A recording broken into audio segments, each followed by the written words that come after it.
Dun dun dun dun. Dun dun dun dun dun dun dun dun.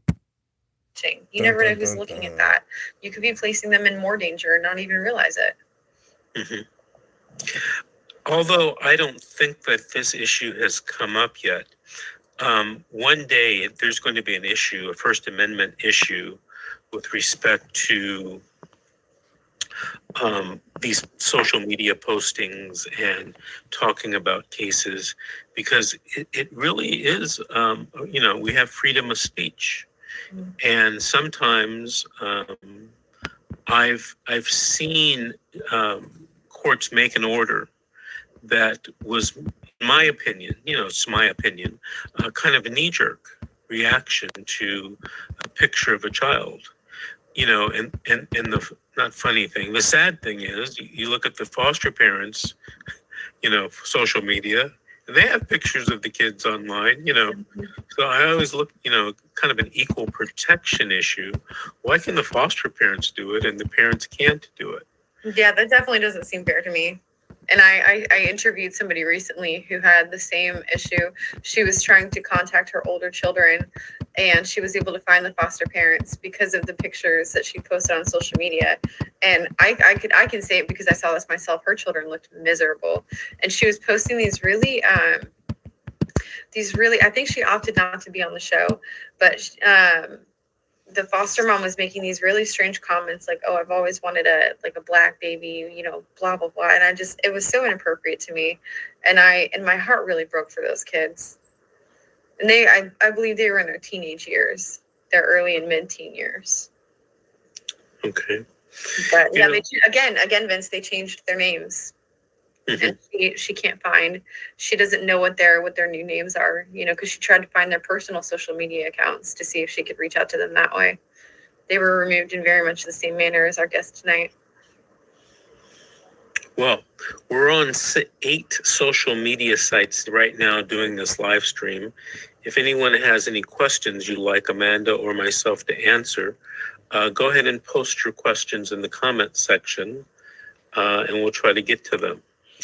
Amanda, do you want to talk anything about 42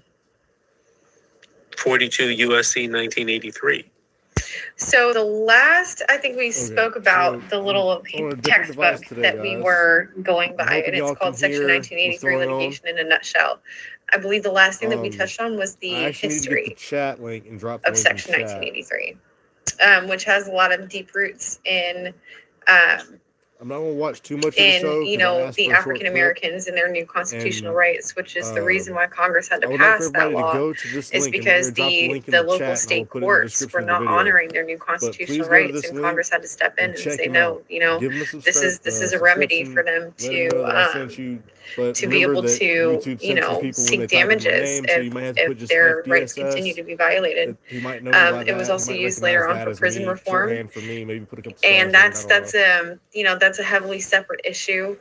There's a lot of issues regarding the prison system, and prison reform. But it's very interesting because I think the last court. He's actually fighting to mute. Damn it, I'm thinking about mute. Okay, so he's fighting the same fight I am with ending the corruption in family courts, as well as Susan Bassey and a few others. And I'm trying to help get his support up. And if you know anyone that has questions or about CPS or any kind of CPS involvement, this is all he does is CPS. So I'm trying to give him some little exposure here and let everybody know, hey, this person exists. He can help you, hopefully. And if he can't help you, he can point you in the right direction. We don't always agree on everything, but that's humanity, guys. He is an attorney, so I have to throw that out there. That activists and attorneys don't always see it eye to eye on everything. Although I am trying to get into more of the advocacy role instead of the activist, although it's kind of one and the same if you look at it from certain angles. But I'm gonna get the link for chat real quick. I'm gonna let this play a little bit more. I gotta look for where'd my shit? Pardon my language. Where did my comments go? Oh man. As y'all can tell, it's a little bit of a different setup than normal, so bear with me. My chat disappeared. There we go. I can't scroll on my chat, guys. But yeah, let me get that link. I'm gonna hit play.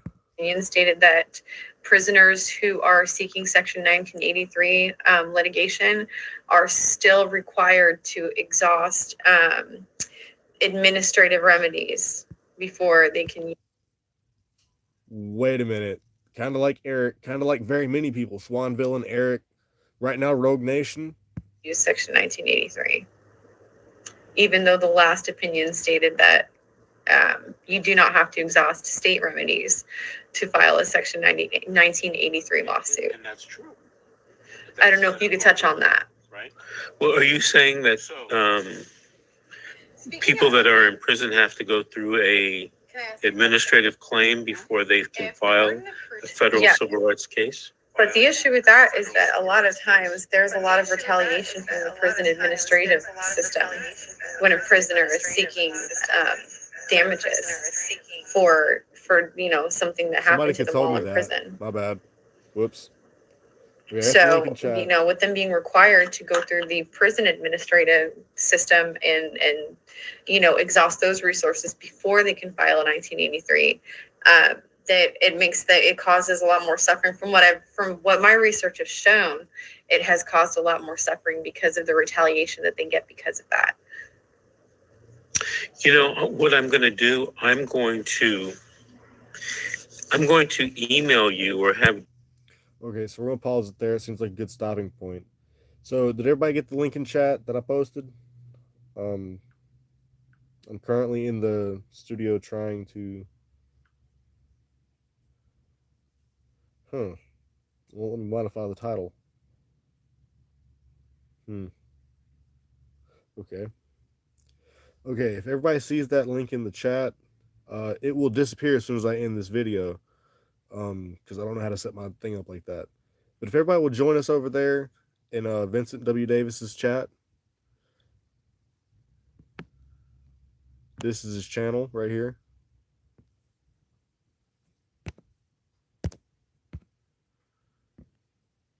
And as you can see, he's live right now. And I'd like for everybody to join us over there.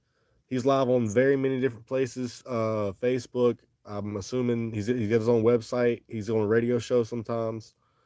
So if you could, please join us over there. He's got something going every night of the week around the same time. Typically, he's California based, so he can only really help you in California, but he can help educate you a little bit and point you in the right direction. If you're outside of California, and maybe he has some experience with doing some research in the state you're in, but he will try to give you the best advice he can, but he's only licensed in California. So I want to go ahead and throw that disclaimer out there. But I know there's a lot of people out there that are curious or have questions. And even if you don't have, kids of your own, but you have questions about someone else's case, you can go in here and ask him. He's live every night, guys. But if everybody can join me over there, I'd greatly appreciate it. This is extremely odd. I'm watching myself. I never watch myself while I'm streaming. But the latency is turned up way high for me, so I'm really quick on the uptake. It's crazy, but thank you guys for being in here. It really means a lot. We'll skip ahead to the live part, see where he's at now. That Amanda did this. That's beyond a reasonable doubt. So I don't know if I mentioned this to you before, but O.J. Simpson was accused of killing 2 people. And when he went through his criminal trial, the jury ruled that there wasn't enough evidence beyond a reasonable doubt that he committed the crime. Now, if you notice through that entire, criminal proceeding. I see you've been trolled. I hope you didn't read too much into your name. I don't really know you like that. And you actually labeled it right. You got the right department. I never said the DCS, so that must be local to your area. I know there's DCS, DCFS, there's CPS, there's DCYFS. There's a whole bunch of them, and they go by different names. But I appreciate you guys for coming around and checking them out. Just take some time, give them a subscription. Let him know that, hey, there's people out there that are willing to stand up and fight. I mean, I get that he has to remain professional because he's a lawyer, but that doesn't mean if there's something really jacked up, we can't speak out about it. We have the right to redress our government, and the more we do that, the better, because rights are like muscles. If you don't flex them, they're going to wither away. Not that the politicians aren't working hard at that anyways. But thank you guys. I'm gonna keep this kind of short, so that people might want to go back and rewatch it. If you happen to subscribe him, he's got something live every night around the same time. It's normally not forever of a stream. It's like an hour, maybe 2 hours, depends on the night. But he does a really good job of answering questions on many of the different platforms that he's on. Some of them don't allow, the others, but he's on like 8 different platforms. So if y'all wouldn't mind checking him out, I'd appreciate that. And like I said, he's always trying to help. Every night's a different. By the way, every night's a different thing. He does like different topics each night. I think some of them are like a weekly rotation. So if you have a particular topic, foster kid, that's one night. If you're fighting to get your kids back, that's a couple of nights actually. If you're a grandparent fighting to get your grandkid out of the system, that's a separate night entirely. He's got things for everybody.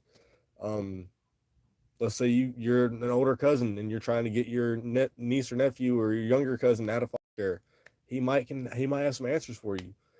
If you're just trying to help, volunteer to help, the world be a better place. There's millions of ways that people can do things, and sometimes it's research, sometimes it's with a kind word, sometimes it's with just, encouragement. Sometimes saying keep up the fight is something to help people pick their heads up for the day. But I'm gonna get back in there because I kind of can't hear him, and I've done this like 10 minutes of a show doing this. I appreciate you guys for tuning in. I'm not sure how many people are in here, but thank you for being over there. And like I said, if you have questions, just ask. And like I said, it's every night a different thing, so it's not the same thing every night. And he actually has a radio show, so you can call in if you actually have like a really complex question that's hard to type. So like there's a million ways to do this, and just showing support is one way to show that you care and you love what he's doing. I love what he's doing. I'm in there almost every night. Not every night. I've got things sometimes that I have to do. I was actually in here tonight, and then one of my kids woke up and was fussing, so I had to deal with that before I could do this. But y'all go check him out. That's all I can say. He's worth a good watch. He's a lawyer on YouTube, which I watch a bunch of different legal channels, and his thing just so happens to be families and kids, and keeping your family together. So I mean, if you can't get behind the guy, the DUI guy, or the civil rights lawyer, or the Pot Brothers at Law, or Uncivil Law, if you can't get behind none of them, maybe you can get behind keeping families together, Steve, dang, what's his name? I watch him every, Steve Leto, that's it. If you can't get behind the whole lemon law with Steve Leto, maybe you can get behind keeping families together, Y'all, I'll see you over there. Thanks for tuning in. Let me get this done. I'm rambling.